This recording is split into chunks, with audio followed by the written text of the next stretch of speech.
Hello everyone, আসসালামু আলাইকুম।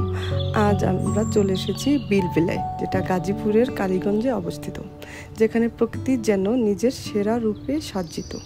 এখানে মাছের হোটেলটা সত্যিই খুব অসাধারণ, আর খাবারের কথা বললে মাছের স্বাদ একদমই যেন নিজস্ব। এখানে শুধু খাবারই না, পরিবেশ একদম শান্ত, যা এক দারুণ অভিজ্ঞতা তৈরি করেছে আমাদের জন্য। আর আমি কিছু সৌন্দর্য তুলে ধরেছি আপনাদের জন্য। দেখুন সেই প্রাকৃতিক সৌন্দর্য। এখানে আসা আমাদের জন্য এক নতুন অভিজ্ঞতা। আশা করি আপনারা এখানে একদিন আসবেন, আপনাদের প্রিয়জনদের সাথে নিয়ে প্রাকৃতিক সান্নিধ্যে এভাবে কিছু সময় কাটাবেন। তো বন্ধুরা, ভালো থাকবেন, সুস্থ থাকবেন, আমাদের পাশেই থাকবেন। পরবর্তী আপলোডের জন্য দোয়া করবেন।